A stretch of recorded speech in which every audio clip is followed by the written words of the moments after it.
YouTube, it's Mama Doe Dawn and Little Fun Charlotte, and today we are going to teach you guys how to eat a jack-o'-lantern.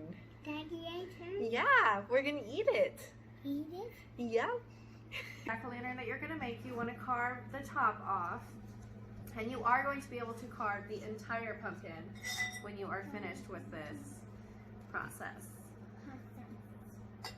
So I have already carved the hole in the top, and I'm going to open it up for my kiddo, which she may not want to touch the gooey stuff inside.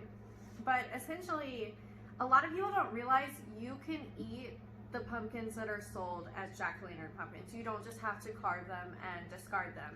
There's actually a way you can save the meat and cook with the meat while also having a pumpkin to carve. You still have like the outside of the pumpkin to carve. So we're going to talk through all of that today. Is it always pumpkin to eat it, or is it always pumpkin to eat it? Yeah, we're going to eat the pumpkin. And I actually started doing this when I was up in Alaska, because one pumpkin in the rural part of Alaska where I lived was $20. And I was like, I am not going to buy a pumpkin just to carve it for $20. So I kind of experimented with how to cook with the pumpkin, and I discovered that it isn't as flavorful as a pumpkin pie pumpkin, but it's absolutely still edible and can definitely still be used. It's great for mixing into like baked goods because it actually has a more mild taste to it, which I prefer when I'm cooking with pumpkin. Okay, so step one is the first part of the pumpkin that you're actually going to be able to gather and cook with are the seeds. And in traditional pumpkin carving fashion, you just got to get your hands sturdy and get in there and just start ripping out the gunk that has the seeds in it, and just set those over in a bowl, and we'll address what to do with those later in the video. But to start out, all you're going to do is pull everything out and put it in a bowl.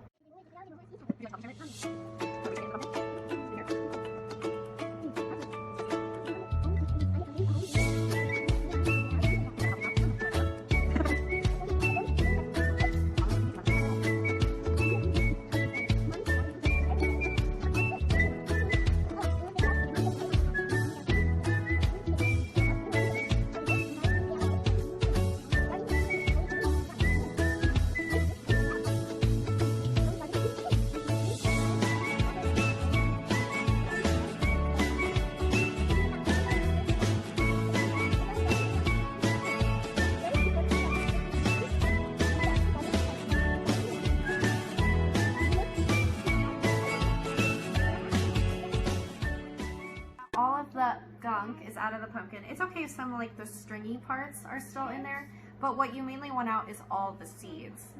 And you'll just put them in a bowl like this and set them to the side till you're finished with the rest of the pumpkin. It's not important to address those right away, but I am going to show you how to cook with those too. But basically what's left on the inside of the pumpkin, let's see, you know, it's pretty empty. It does still have some of the stringy parts, but that's fine. You can cook with those too. My big thing is I don't like things to go to waste if they don't have to. And part of that is my money. I don't want to spend money on something I'm just going to carve and throw away. But I also don't want the actual meat, good, edible parts of a plant to go to waste. So what we're going to do, and this will be like a good example from the top here, is you want to use a spoon that is pretty thick, not like a really cheap spoon. I have really cheap silverware. So I went to a thrift shop and got this kind of heavy duty, larger tablespoon for I think like 50 cents. So if you need a heavier duty spoon and you can't afford one, this will work. Go to a thrift shop. What I'm going to do is I'm going to go in the inside of the pumpkin and I'm going to start scooping out the meat. So I'm going to run the spoon along this and pull off meat. That was mainly just, but it's going to start to look like this, kind of a, yeah, like a spaghetti looking kind of texture. And let me pull off a little bit more here. Let me get like a good one to show you. I mean, this is pretty similar. But yeah, so you're gonna just take that, no. Oh, you're showing the camera, Charlotte? You wanna show them? Very nice, good job. Okay, let's put it down because we don't want this spilled out. So what I'm gonna do now is take my spoon and rub it up along the side. And I'm going to continue to do that over and over and over again until I feel like, you know, I've gotten too much meat to where it's pretty close to the edge. I don't want to break through the skin. I just want to get kind of close to the skin. And you'll, as you start doing this, start to feel your spoon push out. So if you're gripping it here, your spoon's going in this up direction inside, you'll start to feel the spoon along it with your hand, like the vibrations of it. When that starts to happen, it's probably time to quit digging at that area, move to a different part of the pumpkin. Don't forget the bottom of the pumpkin has meat on it, and this top part also has meat on it. So try to get as much of that as you possibly can, and that is what we're going to do right now. Like scoop out a bunch with the spoon. So that's what I'm doing right now, is I'm scooping out just a bunch, and then take the spoon out and then just use your hand to get what's fallen off the sides. And that's a little easier than pulling the spoon out between every single time that you're scraping the inside of the pumpkin.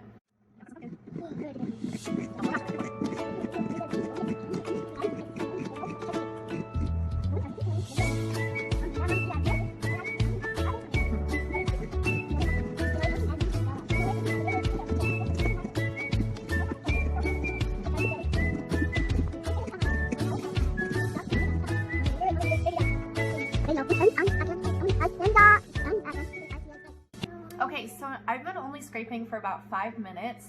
This is how much meat I've gotten off the pumpkin. Actually, it's probably been like 3 minutes. So this is what like the meat will look like, and this is pumpkin meat. This is what we will use to eat. Okay guys, so I've been working on the pumpkin for about 10 minutes. I've totally filled the bowl and I continue to smash the fruit down. I can still work on it for about another 10 minutes, and I probably will. And then with this fruit, you can do a lot of different things. Fruit, meat, what should I call it? Pumpkin meat? We'll call it pumpkin meat. If you just freeze it as it is, it works really well if you mix it into pastas, into casseroles, into soups, into chili. You can puree it and freeze it or can it. And pureed pumpkin is the kind that works really well in pies. Obviously, you're gonna wanna puree it for pies, and then baked goods, and also if you made like a pumpkin soup. But we also have these seeds over here, and what you'll want to do is pull each individual seed out of the meat and then just set them on a baking pan and let them dry overnight. And then the next day you can take those dried seeds, season them, look up a recipe online for how to season them, whether you want like a salty or a spicy or a sweet seed, and then you can bake them in the oven according to the directions for the spices that you put on them. And the pumpkin over here, after being carved out, it feels significantly lighter, which I really like. And also it's thinner, which makes it a lot easier to carve because you're not digging through like a really thick pumpkin. So it's really nice for doing like stencil work or really detailed carving. The only thing to keep in mind when you have a pumpkin that's been carved out on the inside like this is that it's not going to last as long as a thicker pumpkin, so it's going to rot a little faster. So this is something that you'll want to carve maybe 3 to 4 days before Halloween if you're trying to have it around for Halloween, because it is going to just deteriorate a little quicker because it has a thinner skin. I'll try to go through with you guys and share a few recipes throughout the month of November, because that's really when I cook with the pumpkin, on like how I'm making a pumpkin pie, how I'm incorporating it into casseroles or soups, or how I'm making baked goods with it, to kind of show you guys over the next month. There'll probably be a video sometime in November that just kind of has some quick tips and recipes for actually cooking with this pumpkin meat. And the pumpkin seeds I'm gonna go ahead and cook. What I do is I just put them in a little bit of peanut oil and then put some just like salt on them. Pink Himalayan sea salt is what I use, just to give them like a salty taste. And then I'll put them in the oven. Another thing that I've done in the past is, again, the peanut oil, but then I'll sprinkle like some sugar and cinnamon, and then a little bit of like just regular table salt on them to kind of give them a sweeter taste. So it really just depends on my mood, but this time I'm just gonna use peanut oil and salt, and I will bake them for about 15 minutes and kind of just check on them regularly to make sure that they are crisping up nicely. We are going to clean up now, get this pumpkin pureed and put into some bags, and then also just keeping in the meaty form, put in some bags and then put it in the freezer. And this will last about 4 months in the freezer, so it'll definitely last through Halloween, Thanksgiving, and Christmas if you want to cook with it during those times. So hope you guys learned a little something from this video. I am all about being frugal as a single mother, and one of the ways to be frugal is to make sure nothing you buy goes to waste. So I am trying this year around Halloween to really make sure we have as little waste as possible. One way to do that is to eat your jack-o'-lantern, and that is what we are doing this year. So I hope you guys enjoyed this video. If you're interested in other frugal living tips or just single mom life type videos, feel free to come back to this channel anytime. And as always, thanks so much for watching, guys. We'll see you in the next one.